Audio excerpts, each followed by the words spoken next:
नमस्कार. मी सौ वैजयंती विकास गहुकर, योग शिक्षिका व कवयित्री. आदरणीय व्यासपीठावरील मान्यवर, उपस्थित सर्व योगप्रेमी बंधू आणि भगिनींनो, 12व्या आंतरराष्ट्रीय योग दिनाच्या सर्वांना हार्दिक शुभेच्छा देते. यावर्षी आयुष मंत्रालयाने निरोगी वृद्धत्वासाठी योग ही अत्यंत समर्पक संकल्पना दिलेली आहे. याविषयी संबंधित महिलांसाठी योग आणि निरोगी वृद्धत्व या विषयाकडे माझे काही विचार आपल्यासमोर मांडण्याचा मी प्रयत्न करत आहे. योग म्हणजे नेमके काय? लोकांना वाटते योग म्हणजे फक्त काही आसने किंवा व्यायाम, पण योग हा केवळ शरीर वाकवण्याचा सराव नाही. योग या शब्दाचा अर्थ हा जोडणे हा होतो. शरीर, मन, बुद्धी आणि आत्मा यांना एकत्र आणण्याचे कार्य योग करतो. म्हणूनच योग ही जीवन जगण्याची एक सुंदर पद्धत आहे. आज संपूर्ण जग योगाकडे आकर्षित होत आहे, कारण योग केवळ रोग दूर करत नाही, तर आरोग्य टिकवून ठेवण्याचे सामर्थ्य त्यामध्ये आहे. महिलांच्या आयुष्यातील योगाची गरज म्हणजे स्त्री ही कुटुंबाचा आधारस्तंभ असते. आई, मुलगी, पत्नी, सून, बहीण, आजी अशा अनेक प्रकारच्या भूमिका ती पार पाडत असते. दिवसभर सर्वांची काळजी घेताना अनेकदा ती स्वतःच्या आरोग्याकडे दुर्लक्ष करत असते. यापुढे जाऊन मग काही रोगांना तिला सामोरे जावे लागते, जसे पाठदुखी, गुडघेदुखी, सांधेदुखी, थकवा, तणाव, रक्तदाब, मधुमेह, झोपेच्या समस्या यासारख्या अनेक तक्रारी सुरू होतात. योग हा सर्व समस्यांवर सकारात्मक परिणाम करतो. निरोगी वृद्धत्व म्हणजे आजारपण नव्हे. वृद्धत्व म्हणजे हे आजारपण नाही आहे, तर वय वाढणे ही एक निसर्गाची प्रक्रिया असते. परंतु वय वाढल्यानंतरही स्वतःची कामे स्वतः करता येणे, उत्साही राहणे, चालणे फिरणे, आनंदी राहणे आणि मानसिकदृष्ट्या सक्षम असणे यालाच निरोगी वृद्धत्व म्हणतात. योग आपल्याला हे साध्य करण्यासाठी मदत करत असतो.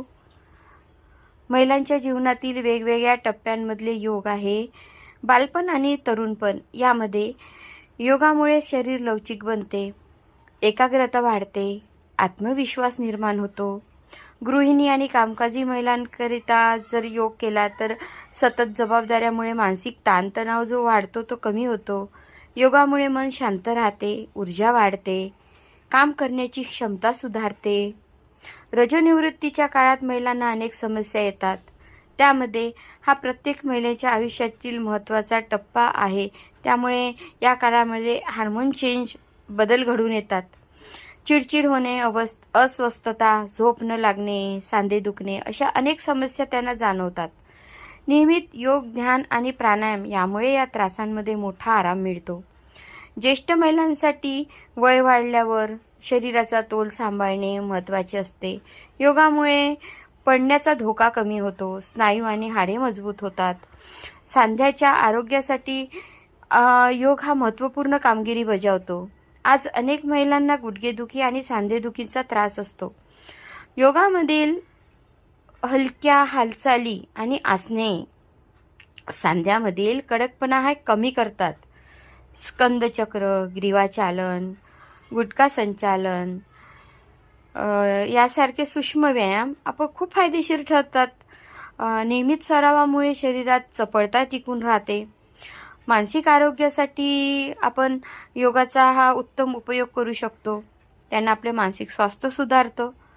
आज शारीरिक आजारापेक्षा मानसिक ताणतणाव अधिक वाढलेला दिसून येतो आपल्याला.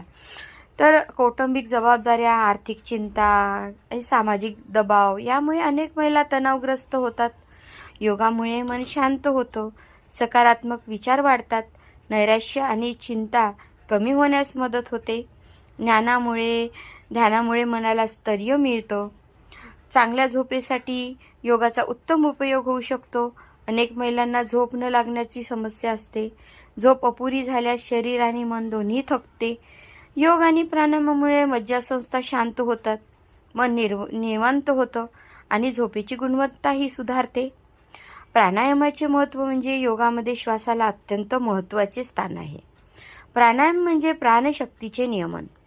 अनुलोम विलोम, भामरी, दीर्घ श्वसन यासारखे प्राणायाम नियमित केल्यास फुफ्फुसाची कार्यक्षमता वाढते, रक्तभिसरण सुधारते, मन शांत राहते, तणाव कमी होतो.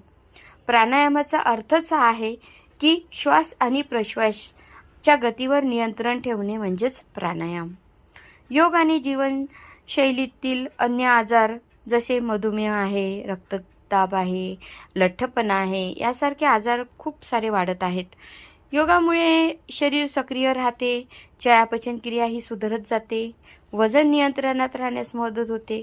म्हणूनच योग हा उपचारापेक्षा प्रतिबंधात्मक उपाय म्हणून अधिक महत्त्वाचा ठरतो.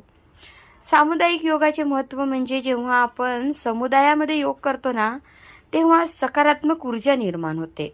एकमेकांकडून आपल्याला प्रेरणा मिळते, नवीन मैत्री तयार होतात, नवीन मित्रमैत्रिणी मिळतात.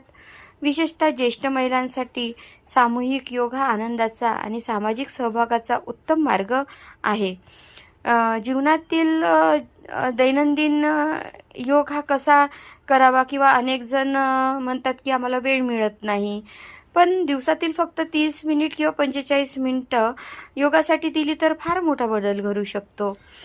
सकाळी उठून आपण सूक्ष्म व्यायाम, काही आसने, प्राणायाम, ध्यान साधना याचा सराव केल्यास संपूर्ण दिवस हा उत्साहात जातो आपला. आता हे सगळे करत असताना आता आपण जो हा योग जर आपल्या जीवनात आणला तर याचे इतके सारे बेनिफिट आहे की माझ्या ज्या पाहणीमध्ये आहे किंवा माझ्या योगा क्लासमध्ये आहे की बरेच जणांना बरेच फायदे झालेले आहेत, त्यांच्यात परिवर्तन आलेलं आहे. तर अशा अनेक प्रकारच्या समस्या आहे त्या दूर झालेल्या आहेत. तर त्याच्यामुळे मला आपल्या भगिनींना एकच संदेश असा द्यावासा वाटतो की आपण आपल्या मोबाईलसाठी वेळ काढतो, टी व्हीसाठी वेळ काढतो, आपल्या आवडत्या सिरियल बघतो, पण स्वतःच्या शरीराची वेळ काढायला विसरतो. तर अशा वेळेस लक्षात ठेवा, आरोग्य हीच खरी संपत्ती आहे. योग ही त्या संपत्तीची गुरुकिल्ली आहे. आजच्या या योग दिनानिमित्त आपण सर्वांनी एक संकल्प करूया. मी दररोज योग करेन, निरोगी राहीन आणि किमान एका व्यक्तीला योगासाठी प्रेरित करेन. महिला निरोगी असेल तर कुटुंब निरोगी राहील, कुटुंब निरोगी असेल तर समाज निरोगी राहील आणि समाज निरोगी असेल तर राष्ट्र निरोगी बनेल. चला, योगाला आपल्या जीवनाचा अविभाज्य भाग बनवूया आणि निरोगी, आनंदी, सक्रिय वृद्धत्वाकडे वाटचाल करूया. धन्यवाद.